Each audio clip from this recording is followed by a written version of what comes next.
నా పేరు ముద్దాడు గణేష్ భవాని. నేను యాదవ్ సామాజిక వర్గానికి సంబంధించినటువంటి బిడ్డను. మరి 2001 జనవరి 5వ తారీఖున పాలకొల్లు పట్టణ అధ్యక్షుడిగా మరి ఆర్ కృష్ణయ్య గారు నా మీద నమ్మకంతో ఆ రోజు నాకు బాధ్యతలు అప్పగించడం జరిగింది.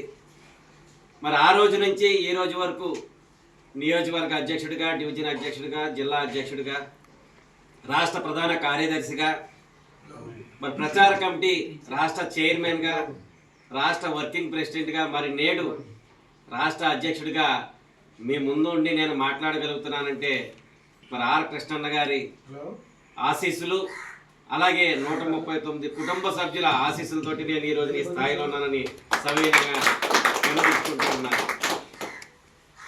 ఆర్ కృష్ణయ్య గారు ఎప్పుడు కూడా మాకు చెప్పేది ఒకటే, మనం వివిధ కులాల కింద, వివిధ పార్టీల కింద, వివిధ ప్రాంతాల్లో మనం ఉన్నాం కాబట్టి అందరినీ సమభావంతో చూసి ఈ సంఘంలో సముచిత స్థానం కల్పించి ఉద్యమాన్ని ముందుకు తీసుకెళ్లాలి తప్ప ఏ ఒక్కరి స్వార్థం కోసమో ఈ యొక్క సంఘాన్ని నడపొద్దని ఆయన పదే సార్లు మాకు మీటింగ్లో చెప్పడం జరుగుతుంది. ముఖ్యంగా ఈ యొక్క బడుగు బలహీన వర్గాలు, చేతు వృత్తులు, కుల వృత్తులు, సంచార జాతులు ఏవైతే ఉన్నాయో వాళ్ళకి చట్ట సభలలో రిజర్వేషన్లు సాధించాలనేటటువంటి సంకల్పంతో ఆయన గత 35 సంవత్సరాలుగా ఉధృతమైనటువంటి పోరాటం చేస్తున్నటువంటి సందర్భంలో మరి పార్లమెంటు బయటే మన ఉద్యమం ఉంది తప్ప పార్లమెంటు లోపలికి వెళ్ళటం లేదు. మరి పార్లమెంటు లోపలికి వెళితే అక్కడ ఉన్నటువంటి ఎంపీలు మరి ఈ రోజున మరి కూటమి ప్రభుత్వం ఎంపీలు కానివ్వండి, ఆ ఇండియాలో ఉన్నటువంటి ఎంపీలు కానివ్వండి 115 మంది మరి ఈ రోజున మెంబర్ ఆఫ్ పార్లమెంట్ కింద ఉండడం జరిగింది. బయట నుంచి పోరాటం చేస్తే మన వరకు మాత్రమే చేస్తున్నాం. అదే పార్లమెంట్లోకి వెళ్ళగలిగితే అక్కడ ఉన్నటువంటి ఎంపీలందరినీ కూడా మనం కలిసి మద్దతు తీసుకొని ఈ యొక్క చట్టసభలలో బీసీలకి రిజర్వేషన్లు సాధించగలిగితే ఇప్పుడు మన సోదరులు ఎవరైతే ఉన్నారో ఎస్సీ ఎస్టీలు వాళ్ళకి కేటాయించినటువంటి సీట్లు ఏవైతే ఉన్నాయో వాటిల్లో వాళ్లే తప్ప ఇంకా రెండో వ్యక్తి ఎవరు వెళ్ళి పోటీ చేసేటటువంటి సందర్భం ఉండదు. మరి అదేవిధంగా చట్టసభలలో రిజర్వేషన్లు కల్పిస్తే బీసీలే పోటీ చేస్తారు. ఆఖరికి విజయం సాధించినటువంటి బీసీ మాత్రమే చట్టసభల్లోకి వెళ్తాడు. కాబట్టి మనకు కూడా రిజర్వేషన్ల అవసరం ఉంది. కాబట్టి నేను ఈ ఉద్యమాన్ని చేయటానికి మరి మొన్న రాజ్యసభ సీటు తీసుకోవడానికి కూడా ప్రధాన కారణం ఈ యొక్క చట్టసభల్లో రిజర్వేషన్లు సాధించడం కోసమే. గత 2019 నుంచి 24 వరకు 110 మంది ఎంపీలు మరి పార్లమెంట్లో ఉంటే మరి 24 నుంచి ఇప్పటి వరకు కొనసాగుతున్నటువంటి ఎంపీలు 115 మంది ఉన్నారు. మరి అదేవిధంగా అన్ని రకాల పార్టీలు ఉన్నాయి. అన్ని రకాల పార్టీలతోటి కూడా ఆయన సమన్వయం చేసుకొని చట్టసభలలో రిజర్వేషన్లు సాధించడం కోసం మరి ప్రధాని నరేంద్ర మోదీ గారికి అనేక రకాలైనటువంటి వినతి పత్రాలు ఇవ్వడం జరిగింది. మరి ప్రధానమంత్రి గారు కూడా స్పష్టంగా హామీ ఇవ్వడం జరిగింది, మీరు పోరాడితే నేను ఏదైనా సరే చేస్తాను. మీరు వినతి పత్రాలు ఇచ్చినంత మాత్రాన వినతి పత్రాలు నా దగ్గర ఉంటాయి తప్ప మనకి మేలు జరగదు.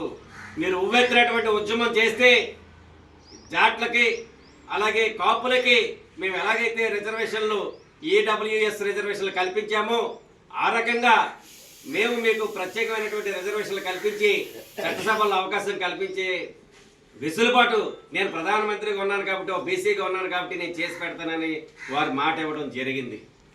మరి ఇదే సందర్భంగా ప్రధానమంత్రి గారికి మేము ప్రత్యేకమైనటువంటి ధన్యవాదాలు తెలుపుకుంటూ ఉన్నాం.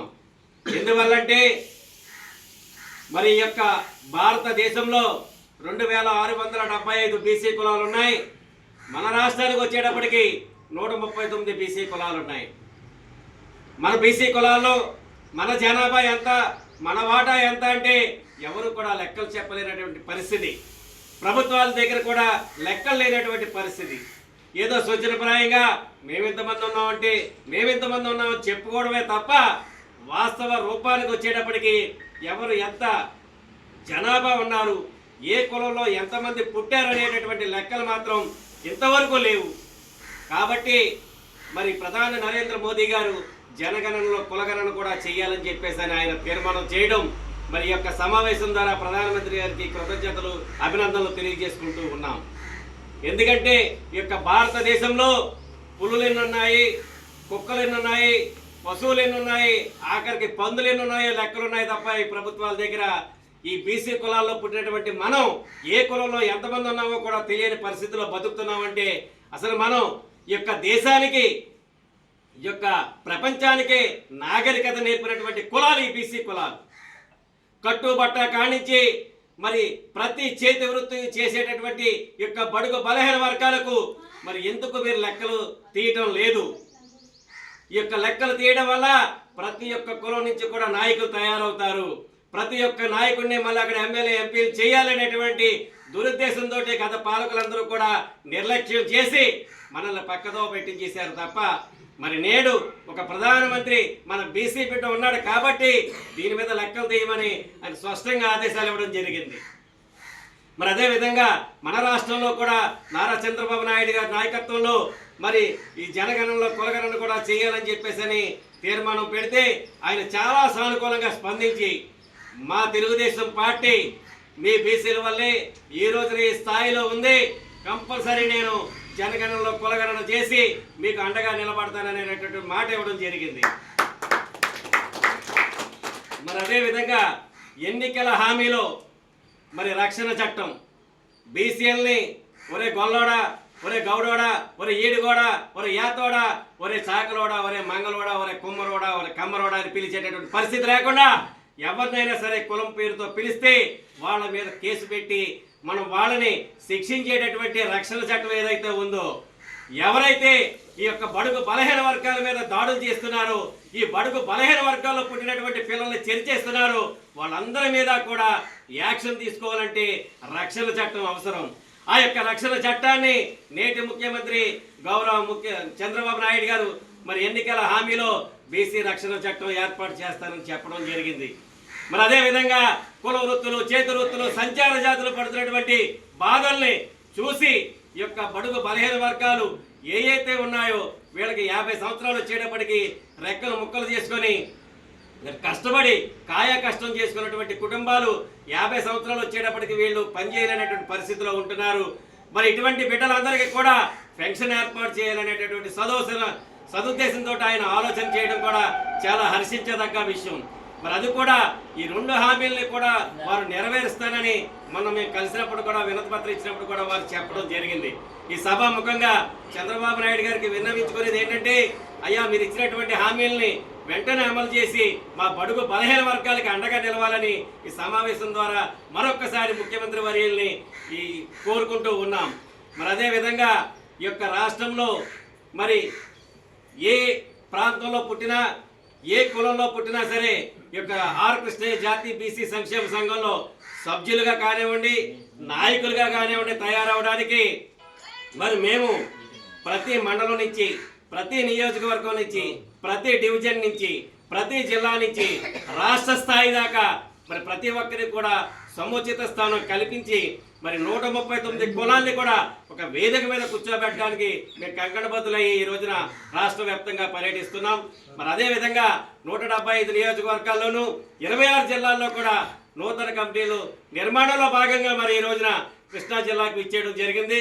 మీ అందరి సహాయ సహకారాలు పూర్తిగా మాకు అందించి మీరు కూడా బాధ్యతలు తీసుకొని మనకి చట్టసభలలో రిజర్వేషన్లు వచ్చేదాకా మనం పోరాడదాం.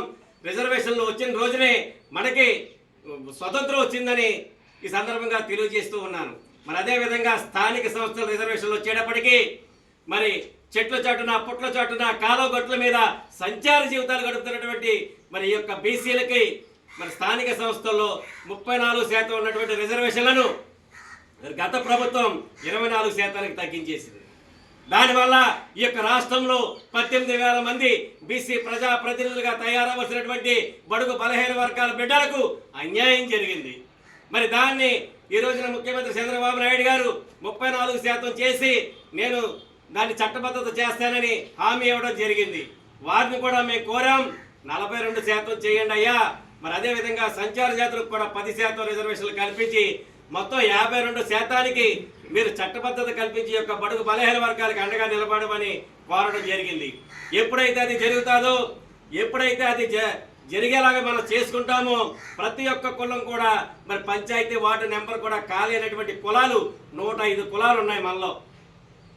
అంటే 100, 150 ఉన్నటువంటి ఓట్లు ఉన్నటువంటి పంచాయతీ వార్డు నెంబర్ కూడా కాలేకపోతున్నామంటే అది మన అసమర్థత లేదా మన తెలివి తక్కువతనమా, మనలో ఐక్యత లేకపోవడం అనేది మనం ఆలోచన చేసుకోవాలి. ఎప్పుడైతే ఈ యొక్క ఏబిసిడి వర్గీకరణ జరుగుతుందో ఈ ఏబిసిడి వర్గీకరణలో ఏలో ఉన్న వాళ్ళు ఏలోనే పోటీ చేయాలి, బిలో ఉన్న వాళ్ళు బిలోనే పోటీ చేయాలి, డిలో ఉన్న వాళ్ళు డిలోనే పోటీ చేస్తారు. కాబట్టి అన్ని కులాలు కూడా మరి పంచాయతీ ఎన్నికలు కానించి పార్లమెంట్ ఎన్నికల దాకా ఎదిగేటటువంటి అవకాశం ఉంటుంది. మరి దాని మీద కూడా ముఖ్యమంత్రి గారు దృష్టి పెట్టారు. మరి ఈ యొక్క సమావేశం ద్వారా మరి నారా చంద్రబాబు నాయుడు గారికి, మరి పవన్ కళ్యాణ్ గారికి, నారా లోకేష్ గారికి ప్రత్యేకమైనటువంటి ధన్యవాదాలు తెలియజేసుకుంటూ మరి ఇంతటి చక్కటి సదవకాశాన్ని నాకు కలగజేసినందుకు మరి కృష్ణా జిల్లా పెద్దలందరికీ కూడా, నా బీసీ సోదర సోదరులందరికీ కూడా మరొక్కసారి శిరస్సు వంచి పాదాభివందనాలు తెలియజేసుకుంటున్నాను. జై భీమ్, జై పూలే, జై హింద్.